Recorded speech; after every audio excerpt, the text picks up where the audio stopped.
کپڑے جب دھل جاتے ہیں تو اللہ کی تسبیح کرنے لگ جاتے ہیں. یہ جب دھل جاتے ہیں تو اللہ کی تسبیح کرتے ہیں. صفائی ایک بڑا ضروری کام ہے اور نبی پاک صلی اللہ علیہ وسلم نے اس کو پسند کیا ہے. ایک شخص حضور کے قریب سے گزرا تو اس نے بکھرے ہوئے اس کے بال تھے اور بڑے اس کی پراگندہ حالت تھی. کچھ لوگ آرٹیفیشل درویش بھی بن جاتے ہیں, میک اپ کر کے بھی درویش بن جاتے ہیں. یعنی بلا سارا کچھ گھر میں پڑا ہے لیکن کہتے نہیں میں درویش ہو گیا ہوں. تو اس کو بھی شریعت پسند نہیں کرتی. تو صحیح ستہ کے اندر یہ روایت موجود ہے کہ نبی کریم صلی اللہ تعالیٰ علیہ وسلم کے پاس سے وہ شخص گزرا تو حضور نے بلا لیا اور بلا کر کے فرمایا یہ کیا حال بنایا ہو, تیرے کپڑے کس طرح کے, کنگھی کیوں نہیں کی؟ تو اس نے اس کی حضور بس وہ سرکار فرمانے لگے تیرے اوپر تو اللہ کا بڑا فضل نہیں, بڑی خیر نہیں, رب نے بڑا مال عطا کی. حضور بالکل ہے. محبوب فرمانے لگے جا پھر جا کے اچھے کپڑے پہن, رب جب فضل کرتا ہے تو اس کا اثر دیکھنا پسند فرماتا ہے. پھر یہ جان بوجھ کے اس طرح کا رویہ تو نہ اپنا کہ کسی کو پتہ نہ چل جائے میرے پاس پیسے ہیں, ایسے نہ کر. تو صفائی ستھرائی, آپ ظاہری طور پر اگر آپ صاف ستھرے نہیں ہوتے تو آپ کسی محفل کے قابل نہیں رہتے. آپ چار دوستوں کی محفل میں بیٹھنا اپنے لیے بوجھ محسوس کرتے ہیں, تکلیف ہوتی ہے کہ یار میرے کپڑے ٹھیک نہیں.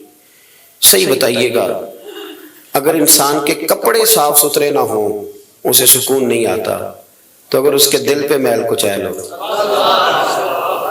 بہت سارے لوگ کہتے ہیں مجھے سکون نہیں, لیکن ہم ڈرتے ہیں نا, ہم ان کو بتا نہیں سکتے, ڈرتے ہیں. بے سکونی کی کچھ وجوہات ہوتی ہیں, کچھ سبب ہوتا ہے. آپ کپڑے میلے تھے تو آپ بے سکون تھے, تو اگر آپ کا دل میلا کچیلا ہے نا, روح پہ کوئی دھبا لگ گیا ہے. یہ دھبے ہوتے ہیں. حسد ایک دھبے کا نام ہے, عداوت ایک دھبا ہے, تکبر ایک دھبا ہے. یہ سارے دھبے ہیں. اور بخاری میں نبی پاک علیہ السلام نے خود فرمایا جب تم گناہ کرتے ہو تو تمہارے دل پر سیاہ نقطہ لگ جاتا ہے. تو آپ اس نقطے کی موجودگی میں سکون میں رہیں, یہ کیسے ہو سکتا ہے؟ اور گناہ کی تعریف حضور نے یہ فرمائی کہ ما حاک فی صدرک, جو تیرے سینے میں کھٹکے, جو تیرے سینے میں کھٹکے, تو پریشان ہو کہ کسی کو پتہ نہ چل جائے, تو کراہت محسوس کرے کسی کا اس پر مطلع ہونا. تو ہمارے باطن کے اندر بڑی مصیبتیں ہیں. ہم حسد کرتے ہیں, بہت سارے لوگوں سے کرتے ہیں, ماننے کو تیار نہیں ہوتے, کرتے ہیں. بلکہ امام غزالی رحمۃ اللہ علیہ تو فرماتے ہیں کہ حسد تو پایا ہی مالداروں اور صاحب علم لوگوں میں جاتا ہے. وہ کہتے ہیں غریب آدمی ان پڑھ بندہ تو اس دوڑ میں شامل ہی نہیں ہوتا. وہ نہیں شامل ہوتا, وہ سمجھتا ہے کہ میں تو اس پائے کا ہی نہیں ہوں. اس میں تو شامل ہی وہ ہوتے ہیں جن کے پلے کوئی شے, تو لوگ حسد کر رہے ہوتے ہیں, اندر جل رہا ہوتا ہے, وہ پریشان ہوتے ہیں تو بے سکون رہتے ہیں. اصل مسئلہ اس بات کا نہیں ہوتا کہ میرے پاس نعمت نہیں, اصل رٹا یہ ہوتا ہے کہ میرے پاس تو ہے پر اس کے پاس نہیں ہونی چاہیے تھی, ادھر کیسے چلی گئی. اعلیٰ حضرت بریلوی رحمۃ اللہ علیہ نے بہت ساری کتابوں کا نچوڑ ایک جملہ ملفوظات شریف میں لکھا ہے. اعلیٰ حضرت فرماتے ہیں حسد کرنے والا اس بندے پر اعتراض نہیں کر رہا ہوتا, حسد کرنے والا بنیادی طور پر اللہ کی تقسیم پر اعتراض کرتا ہے, اللہ کی تقسیم پر. ہمارے اندر یہ میل چڑھ, اور گھروں کے اندر یہ پوری ایک دوڑ شروع ہے, دیورانی کے اندر, جیٹھانی کے اندر یہ پوری دوڑ ہے.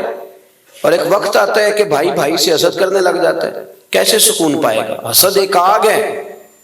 اور ترمذی شریف کے جو لفظ ہیں حدیث کے وہ بڑے نرالے ہیں. نبی پاک صلی اللہ علیہ وسلم نے فرمایا حسد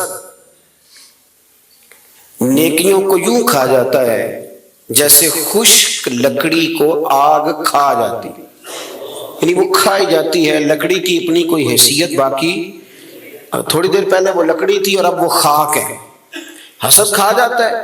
تو اور پھر مزے کی بات یہ کہ یہاں حضور نے ایک اور بھی بات بیان کی, میں حسد نیکیوں کو کس کو کھاتا ہے؟ اس کا مطلب ہے حسد کرنے والے نیک بھی ہوتے ہیں, نیک لوگ بھی حسد, یہ سرکار نہیں فرمایا نا, حسد نیکیوں کو. اس کا مطلب ہے یہ حسد کرنے والے کچھ نہ کچھ نیک بھی ہوتے ہیں, نیکیاں بھی کرتے رہتے ہیں, حسد بھی کرتے رہتے ہیں. تو وہ ہوتا یہ ہے کہ وہ ساتھ ساتھ ضائع ہوتی ہے. حسد نہ کرے, رشک کرے, رشک کرے.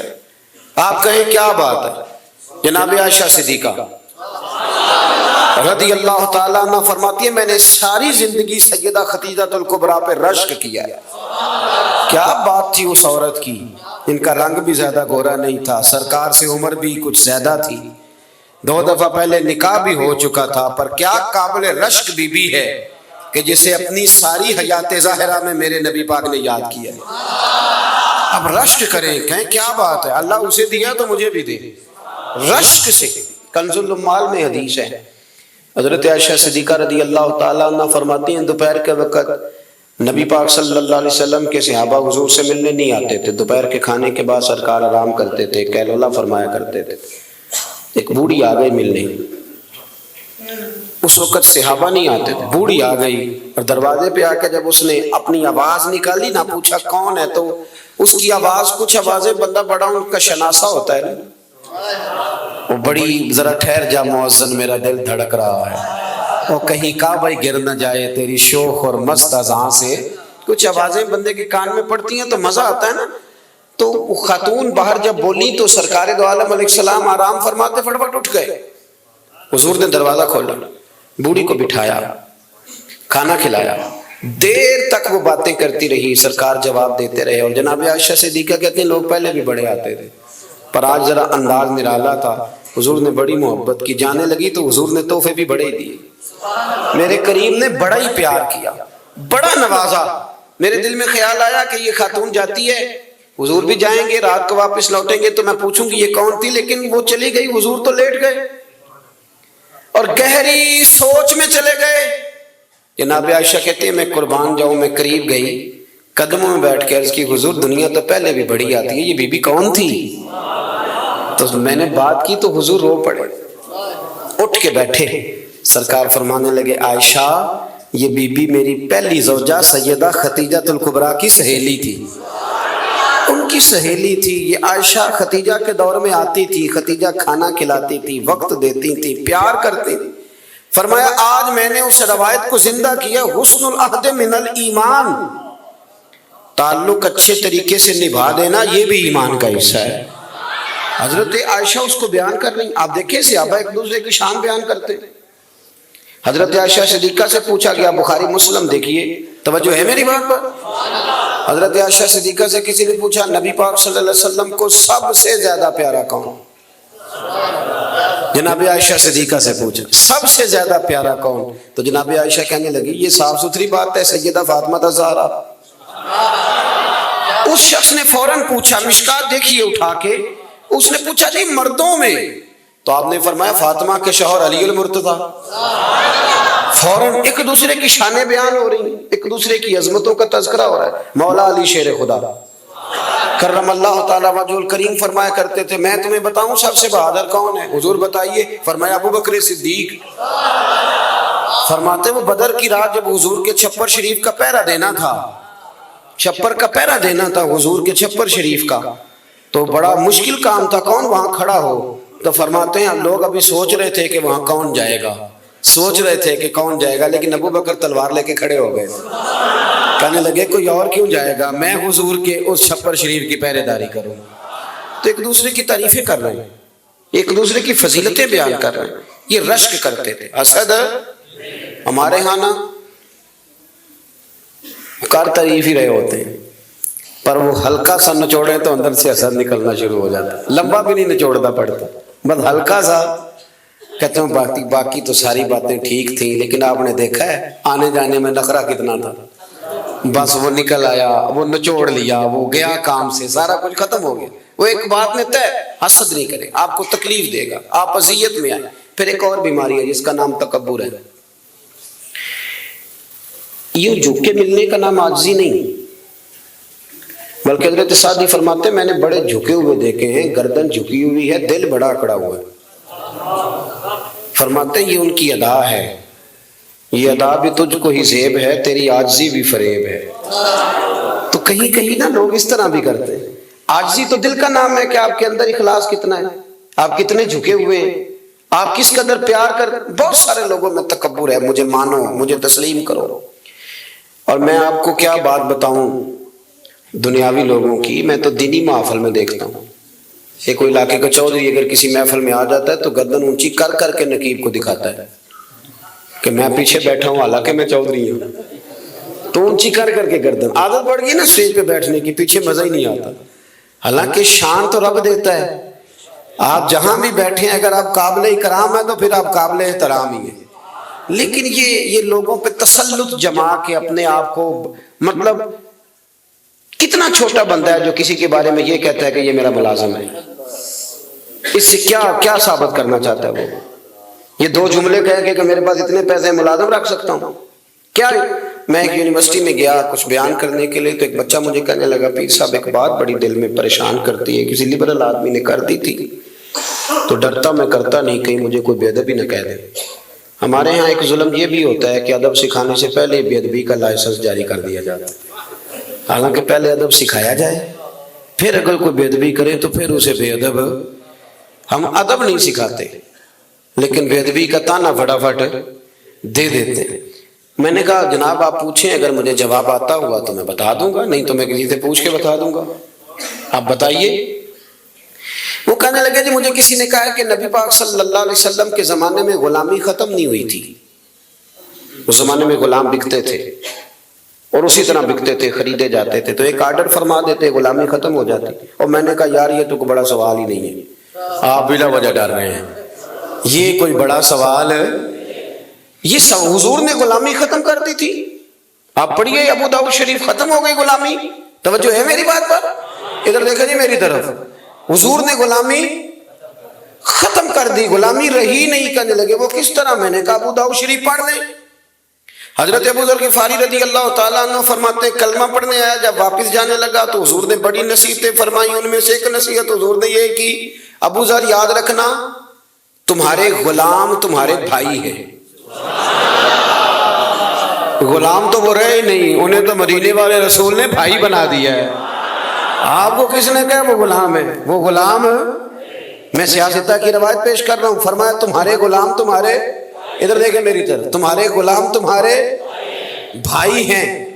اور نبی کریم نے فرمایا جس طرح کا خود کھانا اسی طرح کا انہیں کھلانا، جس طرح کا خود پہننا اسی طرح کا انہیں۔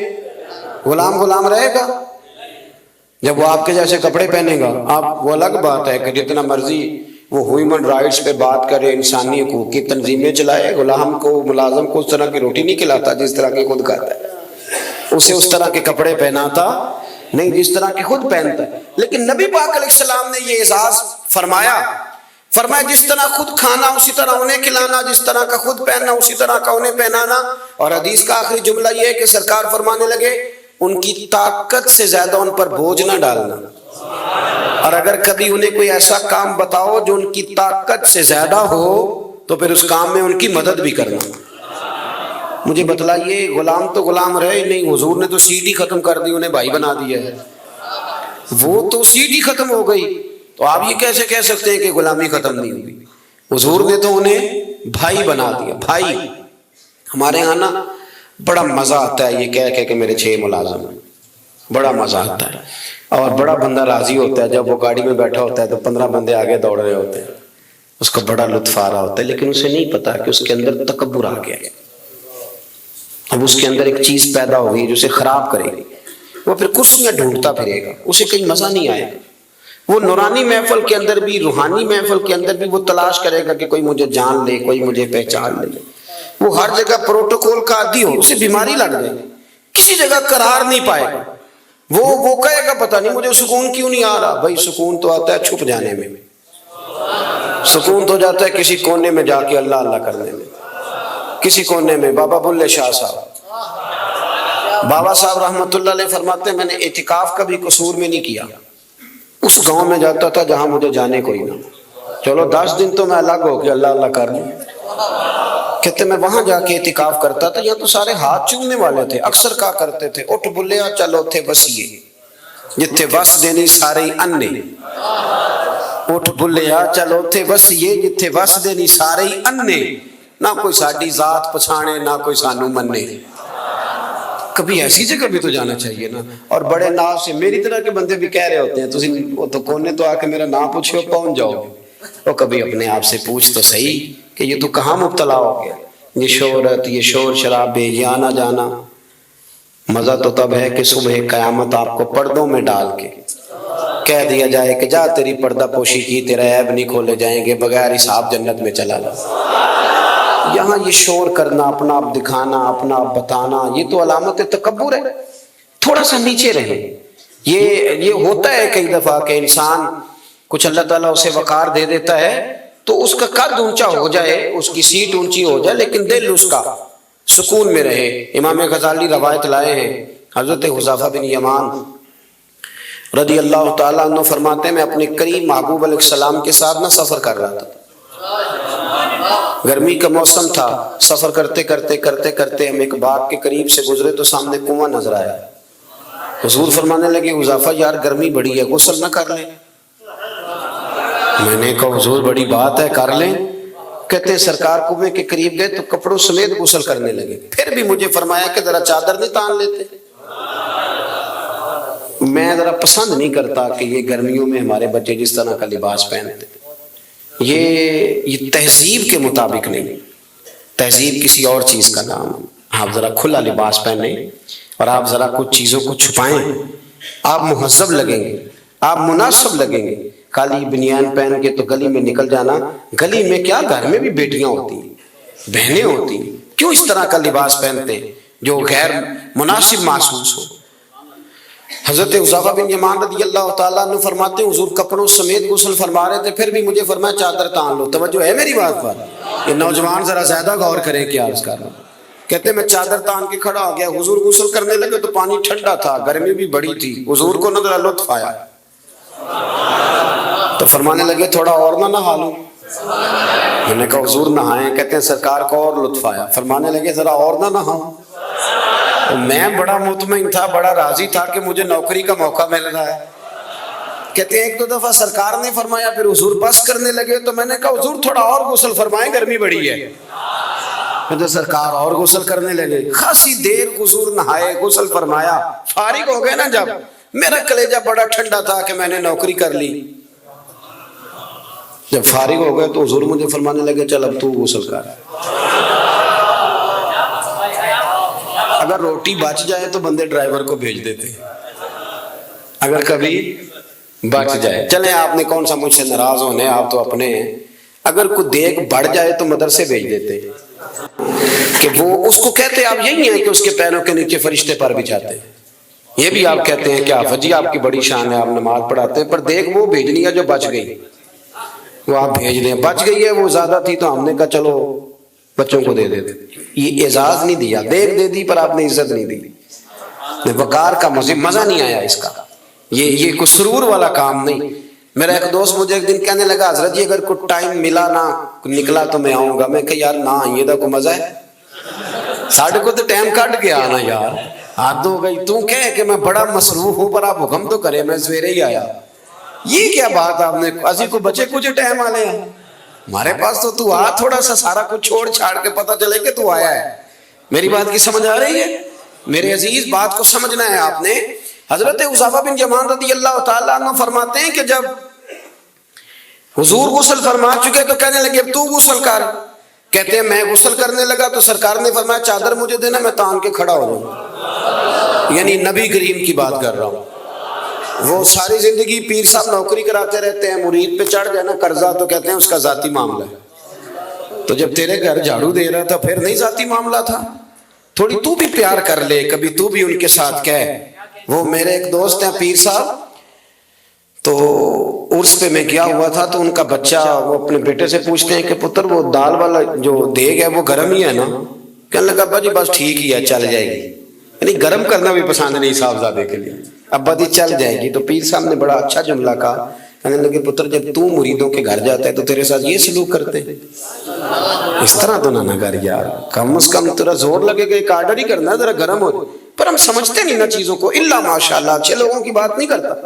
میرے بھائی حضرت حذیفہ بن یمان رضی اللہ تعالیٰ عنہ فرماتے ہیں قربان جاؤں کریم رسول نے چادر تان لی، میرے لیے چادر تان لی، میرے لیے۔ تو امیر حرم میں فقیر بے نوا، تو کجا من کجا، یعنی میرے لیے چادر، میں گلیاں دا روڑا کوڑا تے مینوں محل چڑھایا ہے سائیاں۔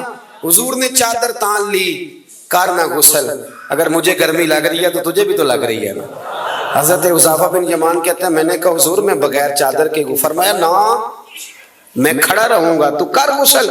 حضرت حذیفہ بن یمان کہتے ہیں تھوڑا سا غسل کر کے میں نے چھوڑ دیا. حضور فرمانے لگے نہیں اور نہا ذرا. کہتے ہیں میں نے عرض کی یا رسول اللہ صلی اللہ علیہ وسلم میں نہا لیا. فرمایا نہیں تھوڑا اور غسل کر. فرماتے میں نے اور غسل کیا. تھوڑی دیر کے بعد فارغ ہوا, میں نے کہا حضور مہربانی فرمائیں میں نہا چکا. تو فرمانے لگے نہ ہمیں اتنی دیر میں نے کیا تو بھی اتنی دیر غسل کر. حضرت حذیفہ بن یمان کہتے ہیں میں رو پڑا. میں نے کہا محبوبہ تیرے کرم پہ قربان جاؤں گا بس کرے, حضور میں نہا چکا ہوں. تو حضور فرمانے لگے حذیفہ گھر سے کٹھے نکلے تھے نا, گرمی میں ایک جیسا سفر کیا ہے نا یار, تو غسل کر. مجھے اچھا لگا یار یہ کیا سٹیٹس ہم نے بنا لیا. ہم اپنوں کے بیچ بھی اسی طرح رہیں گے. ہم اپنوں کے بیچ جو ہمارے اپنے ہیں ہم ان سے بھی کبھی, میں مسجد میں بیٹھا ہوں باوضو, ابھی میں نے عشاء پڑھی ہے, کو دیانتداری سے بتاتا ہوں, میں بیمار ہو گیا تو بڑی میری ٹانگوں میں ٹائیفائڈ بخار تھا, تو بڑی سخت تکلیف میری ٹانگوں میں آئی, اذیت آئی, مجھے چلا نہیں جاتا تھا, چھڑی پکڑ کے میں چلتا تھا. میری اماں جی حیات تھی, میں نے ان سے کہہ دیا کہ بڑی ٹانگوں میں درد ہے. تو میں سو گیا, میری آنکھ کھلی تو میری ماں میری ٹانگیں دبا رہی, میری ماں میری ٹانگ, اور میری جیسے آنکھ کھلی تو میں نے جھٹ سے اپنی ٹانگوں کو سمیٹا. میں نے کہا اماں جی آپ یہ کیا کر رہی ہیں؟ تو میری اماں جی نے کیا, وہ بیمار رہتی تھی, شوگر تھی, کہنے لگی پتر تو نے میری روز دبانا. آپ بات کو سمجھے نا, وہ وقت گزر گیا, وہ انتقال کر گئی, 8-9 سال بیت گئے, پر وہ کبھی اس وقت کو یاد کرتا ہوں تو دل ٹھنڈا ہو جاتا. ہمارا تو سٹیٹس اتنا خوفناک ہو گیا کہ ہمارے اپنے ترستے رہتے ہیں کہ چلو 2 جملے پیار کی بول دیں, 2 جملے, اور کسی کے لیے بھی نہیں یار, کسی کے لیے. سیدہ طیبہ طاہرہ حضرت عائشہ صدیقہ آپ فرماتی ہیں لوگوں ہم اس رسول کے ماننے والے ہیں جو جملوں کا بھی خیال کرتے تھے.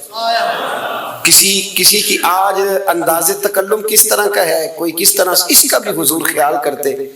ایک دن مجھے گھر میں بیٹھے بیٹھے فرمانے لگے عائشہ جب تو راضی ہوتی ہے تب بھی مجھے پتہ چل جاتا ہے, اور جب تو ذرا تھوڑا سا دل میں کوئی بات رکھتی ہے تو پتہ مجھے پھر بھی چل جاتا ہے.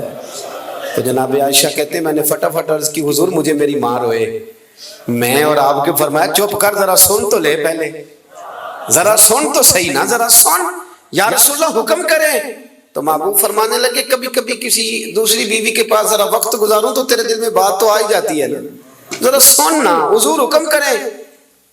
تو محبوب فرمانے لگے جب تو راضی ہوتی ہے نا تیرا طریقہ ہے کبھی کبھی قسم اٹھاتی ہے, جب تو ہوتی ہے نا مجھ سے ناراض تو کہتی ہے مجھے ابراہیم کے رب کی قسم, مجھے حضرت ابراہیم علیہ السلام کے رب کی قسم, اور جب تو راضی ہوتی ہے تو فرماتی ہے مجھے محمد عربی کے رب کی قسم.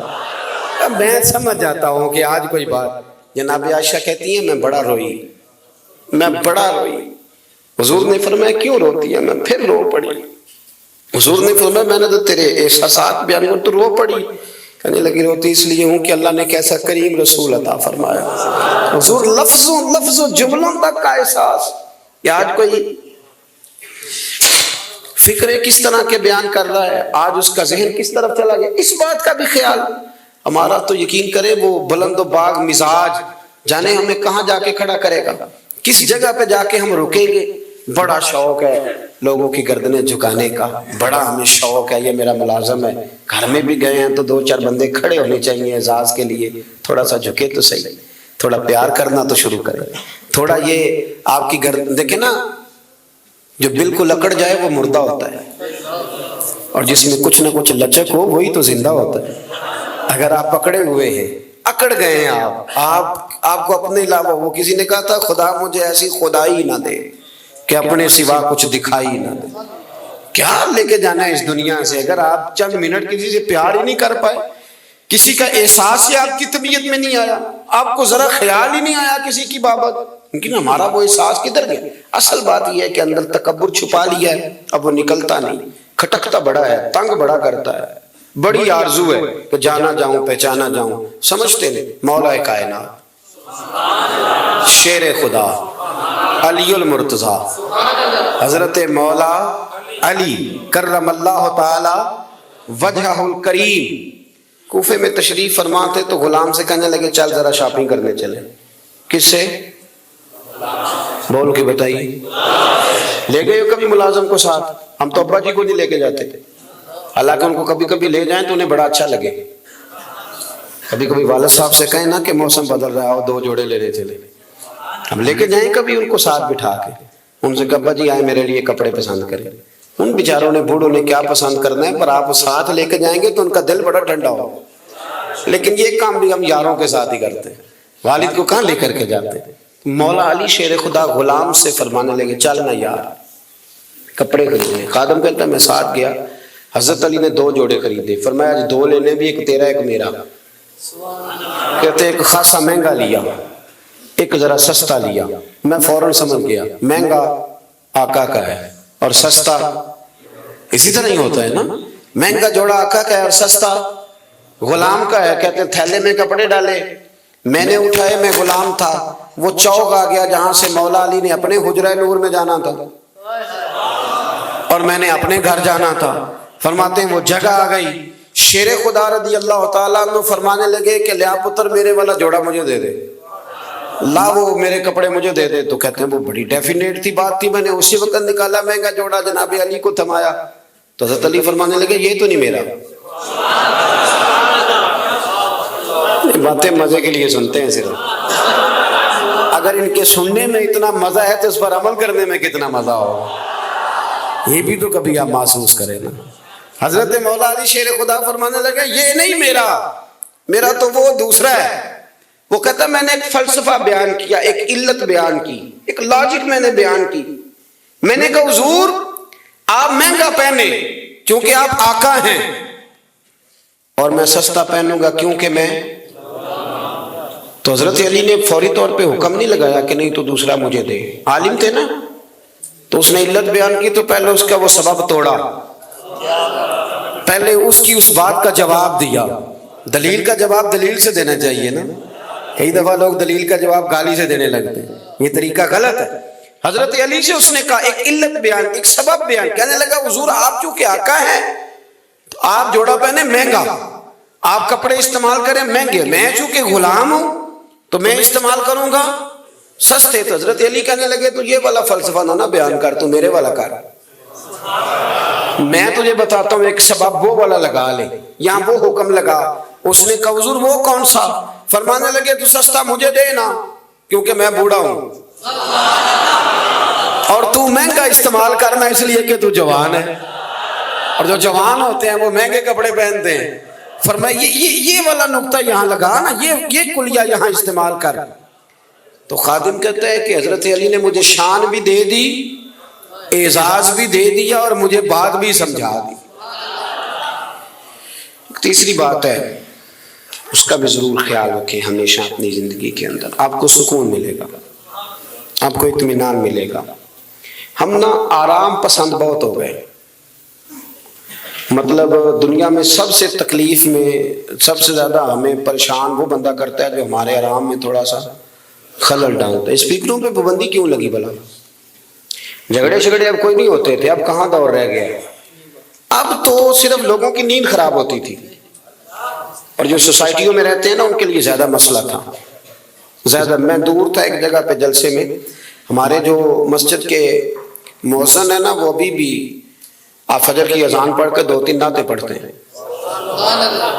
اس سے یہ ہوتا ہے کہ جس کی آنکھ اذان سے نہ کھلی ہو، تسلسل سے 2 نعتیں پڑھی جائیں تو کھول اس کی بھی جاتی ہے. تو یہ اچھا عمل ہے، مجھے بہرحال پسند ہے. تو وہ میں ایک دن سفر میں تھا تو مجھے نہ تھانے سے فون گیا.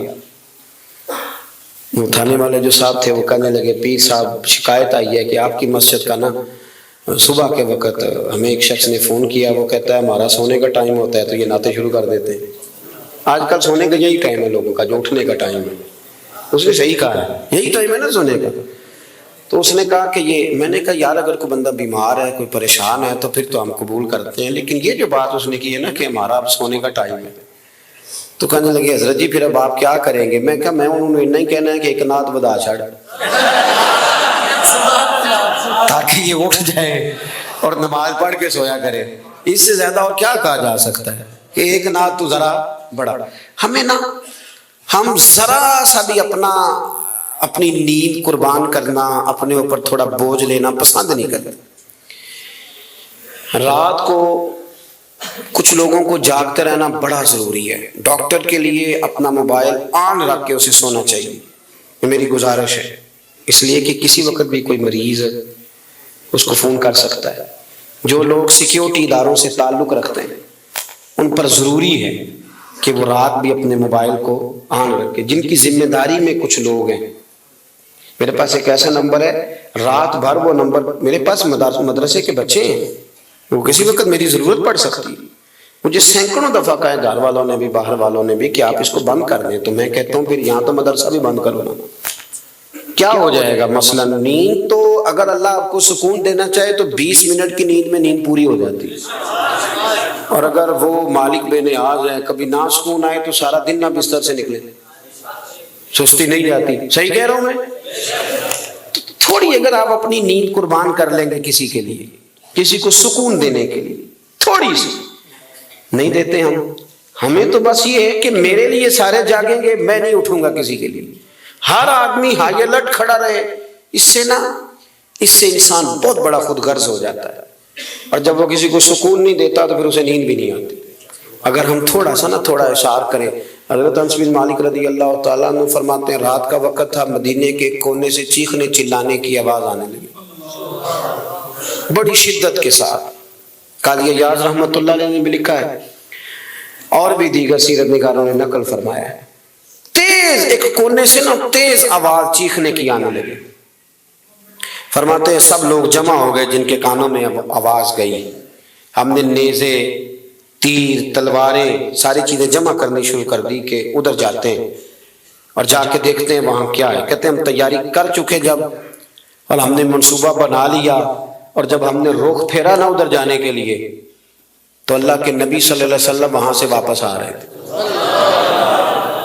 اور کہتے ہیں حضرت ابو طلحہ انصاری رضی اللہ تعالیٰ عنہ کے گھوڑے پر آپ سوار تھے، اور گھوڑے کی پشت پر کوئی اور چیز نہیں تھی، یعنی کوئی کجاوا نہیں ڈالا، کوئی کپڑا نہیں ڈالا، ننگی پشت پر حضور سوار تھے، ہاتھ میں ایک نیزہ تھا، اور حضور اکیلے گئے، اکیلے واپس آئے، اور آ کے فرمایا بھی سو جاؤ سو جاؤ، کوئی پریشانی کی بات نہیں، وہ جانور لڑ پڑے تھے میں دیکھ آیا ہوں، کچھ بھی نہیں ہے، سارے آرام سے سو جاؤ، کوئی ایسا مسئلہ نہیں۔ حضرت انس کہتے ہیں باقی تو ساری دنیا سو گئی تو میں ساری رات سوچتا رہا کہ محبوب تو ہماری سوتے ہوئے بھی نگہبانی فرماتے ہیں، جو حضور سب سے پہلے چلے گئے دیکھ کے لوٹ بھی آئے، اس کا مطلب ہے کہ سرکار جاگ رہے۔ حضور نے ویسے بھی فرمایا ہے کہ میری آنکھیں بند ہوتی ہیں، دل میرا بیدار ہی رہتا ہے۔ آپ یقین کریں اتنی خود غرضی، وہ پھر آہستہ آہستہ وہ خود غرضی، ہم پہلے خود غرض ہوتے ہیں، اپنے ابا جی سے کہتے ہیں کہ اب میرا گزارا نہیں ہوتا، میرے بھی بچے ہیں، یہاں سے ہم آغاز کرتے ہیں خود غرض ہونے کا۔ پھر کچھ عرصے کے بعد ہمارے بچے ہمیں کہنا شروع ہو جاتے ہیں کہ ابا جی اب ہمارا گزارا نہیں ہوتا، ہمارے بھی تو بچے ہیں۔ پھر وہ کبھی گونجتا ہے ہمارے کانوں میں ہمارا اپنا قول جو ہم نے کبھی کیا تھا اپنے والد کے لیے۔ اپنی زندگی میں اگر آپ عاجزی لے آئیں، انکساری لے آئیں، حسد چھوڑ دیں، پیار لے آئیں، رشک لے آئیں، اپنی زندگی کے اندر تھوڑا سا کسی کے لیے احسار کرنا شروع کر دیں، قربانی دینا شروع کر دیں، تھوڑا سا اپنے اوپر ہلکا سا بوجھ ڈالیں، تو شاید وجود تھوڑی دیر کے لیے تھک جائے لیکن روح کو بڑی آسودگی حاصل ہو، دل آپ کا سکون میں آ جائے، آپ ایسے محسوس کریں گے کہ میں اصلاح پذیر ہو گیا ہوں، میرے باطن کے اندر جو میل کچیل تھے وہ چھٹنے لگے، وہ دھبے اب آہستہ آہستہ کر کے دور ہونے لگے۔ آپ کی اس محفل میں بھلا مہمان خصوصی کون ہے؟ یہ بزرگ مشائخ تو آئے ہیں ہماری سرپرستی کر رہے ہیں، لیکن اس محفل کا سب سے خاص بندہ وہ ہے جس نے محفل سے پہلے مسجد میں جھاڑو دیا، جس نے صفیں بچھائیں، جس نے اشتہار لگایا، جس نے جذبہ کا اظہار کیا۔ اس بیچارے کی شاید فوٹو بھی نہ آئے، شاید بہت سارے لوگوں سے جانے بھی نہ، لیکن میں نہیں جانتا، حضرت نہیں جانتے، مفتی صاحب نہیں جانتے، پر جس رب رسول کے لیے کیا وہ تو جانتے ہیں نا۔ اچھا وہ میں نے اس طرح کے کارکنوں کو اکثر دیکھا ہے کہ وہ دور کھڑے مسکرا رہے ہوتے ہیں محفل کو دیکھ دیکھ کے، میرا جلسہ بڑا کامیاب ہو گیا، دیکھو جی میری محفل۔ ان کو جو آسودگی حاصل ہوتی ہے نا دوسروں کو صفیں بچھا کے دینے میں، اعزاز دینے میں، محنت کرنے میں، شہرت تو کسی اور کی ہوئی، پوسٹر پہ نام تو میرا لگا، فوٹو تو میری لگی، اس بندے نے کیا کمایا؟ اس نے اپنے دل کا سکون حاصل کیا۔ اس نے راحت کمائی، وہ ٹھنڈا ہوا، اسے اللہ تبارک و تعالیٰ نے سکون کی دولت دی. وہ رات کو جب سوئے گا تو کہے گا میں نے کمال نہیں کر دی، حالانکہ کسی کو کوئی پتہ نہیں. اس کی وہ جو ساری باتیں ہو رہی ہیں وہ رب رسول کے ساتھ ہو رہی ہیں. اللہ نبی یہ والا سکون تلاش کرے، پھر آپ دیکھیں کتنی جلدی اللہ تعالیٰ آپ کے دل کو سکون دیتا ہے. یہ زیادہ دور نہیں ہے، یہ بہت مشکل کام نہیں ہے، کچھ چلے مجاہدے کرنے والا کام نہیں، یہ تھوڑا سا دل کی نگرانی کرنے والا کام. تھوڑا سا دل کی نگرانی کرے، دیکھیں کہ یہاں کون کون ایسی چیزیں پیدا ہو گئی ہیں جو خرابی کرنے والی ہیں، اذیت دینے والی ہیں، بس ان سے ذرا ذرا سا بچنا شروع کرے.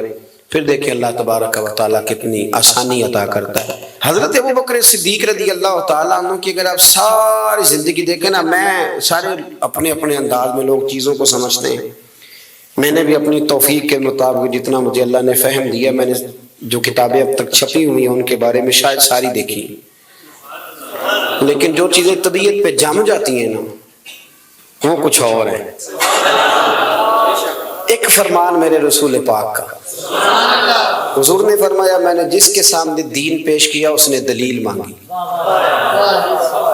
جب آپ اپنوں سے کہتے ہیں نا پہلے دلیل دیں، وضاحت کریں، تو پھر اپنے تو نہیں نہ رہتے، پھر تو بندہ کٹہرے میں لگ جاتا ہے، جی یہ بتائیں وہ بتائیں. میرا ایک دوست ہے کہنے لگا ایک بات کی وضاحت پوچھنی تھی. میں کیا کسی غیر منہ کالا، اپنوں کو بھی وضاحتیں دیتے بھی رہے یار، ہم تجھے کیسے دیں، جا تجھے نہیں دینے کسی اور کو دیں گے. نبی کریم علیہ، یہ ترمذی کے لفظ ہیں، حضور نے اسے بطور اعزاز کے بیان کیا. ہمارے ہاں تو بحث رہ گئی ہے اور کئی دفعہ بڑی تکلیف ہوتی ہے. میں اکثر دوستوں سے کہتا ہوں کتنے کچھ سال آپ نے ہم سے پوچھنا ہے کہ میلاد جائز ہے کہ نہیں. ہمارے اپنے ہی بندے اٹھ اٹھ کے کتنے کچھ سال پوچھو گے کہ جائز ہے کہ نہیں. بس کریں، کتابیں لکھی گئیں، دلائل ہو گئے. اب ہمارا دل یہ کرتا ہے کہ آپ ہم سے پوچھا کریں کہ میلاد کی جھنڈیاں وضو کر کے لگانی چاہیے کہ بغیر وضو کے بھی لگ جائے. کب تک آپ نے یہ پوچھنا ہے؟ حد ہو گئی ہے. ساری زندگی یہی پوچھنا ہے کہ 11ویں جائز ہے کہ ناجائز ہے. آپ یہ پوچھیں کہ 11ویں کا لنگر وضو کر کے پکانا چاہیے کہ بغیر وضو کے بھی پک جاتا ہے. حد ہو گئی ہے بھائی، آپ کیسی عجیب بات کر. ساری زندگی رٹا، عمل کب کرنا ہے؟ بحث ہی بحث. نبی کریم علیہ السلام نے بطور اعزاز فرمایا، بطور اعزاز فرمایا میں نے جس کے سامنے دین پیش کیا اس نے دلیل مانگی ہے. یہ میرا ابو بکر ہے. حضور فرماتے ہیں میں نے اس کے سامنے دین پیش کیا، اس نے دلیل نہیں مانگی، فوراً ہی کلمہ پڑھ کے مسلمان ہو. فوراً، منٹ نہیں لگا. حضور آپ کہہ رہے ہیں پڑھائیں کلمہ. یہ اعزاز ہے. کبھی بغیر بحث کے بھی تو بندے کو آگے بڑھنا چاہیے. آمنا و صدقنا بھی تو کرنا چاہیے کہ نہیں کرنا چاہیے. اور دوسری بات ان کی شان میں مصنف عبد الرزاق میں ہے، مجھے وہ روایت نہ کھا گئی جب میں نے پڑھی تو، اور میرا دل کیا کہ یہاں وجد کروں. کیا انداز ہے. نبی پاک صلی اللہ علیہ وسلم نے فرمایا میرے پاس جس کا بھی مال آیا میں نے خرچ کیا ہے، پر یہ سمجھ کے کہ امانت ہے. جس کا بھی مال آیا میں نے خرچ کیا ہے پر امانت سمجھ کے. فرمایا لوگوں جب میرے پاس ابو بکر کے پیسے آیا میں نے اپنے سمجھ کے خرچ کیے. اللہ کرے آپ اس بات کی گہرائی تک جائیں. فرمایا میں نے نا، اور میں جتنے بھی لا چھڑے انہیں کچھ بھی نہیں کہنا، میں نے ابو بکر کے پیسے خرچ کیے ہیں تو اپنے سمجھ کے. میں تو مالک ہی کہوں گا کہ ہو مالک کے حبیب، یعنی محبوب و محب میں نہیں میرا تیرا. اور وہ بھی اس درجے کے تھے.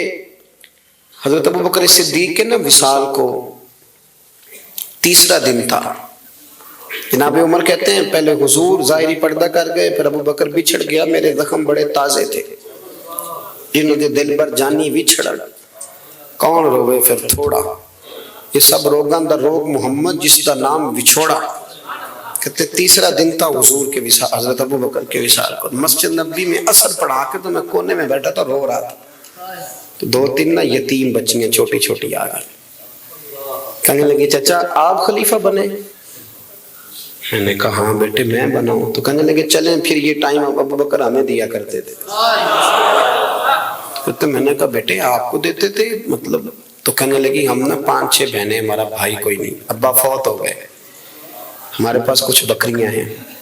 ابو بکر روز عصر کے بعد آتے تھے، بکریوں کا دودھ دھو کے دے جاتے تھے، کچھ پی لیتی تھیں، کچھ بیچ کے گزارا کر لیتی تھیں. چچا 3 دن ہو گئے میری ماں روتی ہے، میری بہنیں دروازہ دیکھتی ہیں، کوئی آیا نہیں خبر گیری کرنے، یہ کہتے وہ بیٹیاں رو پڑی، کہنے لگی عمر چلو گے؟ تو سیدنا فاروق اعظم نے جھٹ سے آنسو پونچھے، فرمایا جانا کیوں نہیں پتر، چلوں گا۔ چلو کدھر جانا ہے؟ حضرت عمر کہتے ہیں میں ان بیٹیوں کے پیچھے پیچھے چل رہا تھا تو ایک صحابی رستے میں ملے اور مجھ سے کہنے لگے عمر کدھر جا رہا ہے روتے ہوئے؟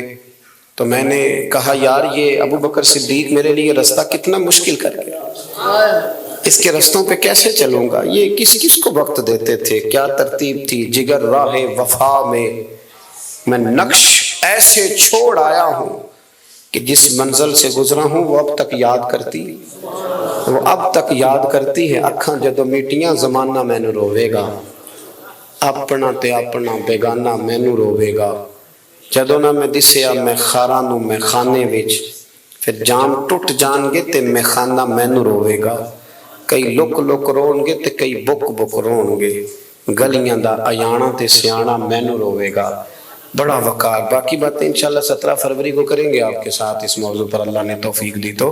لیکن یارو یہ بڑے میٹھے لوگ تھے، انہوں نے بڑا پیار بانٹا ہے، اور دنیا تاریخ میں جب لوگ وفا سیکھیں گے نا تو پہلے باب کا نام ابو بکر صدیق ہوگا، پہلے چیپٹر کا نام جناب صدیق، استاد ہے اس امت کے جناب صدیق ہے۔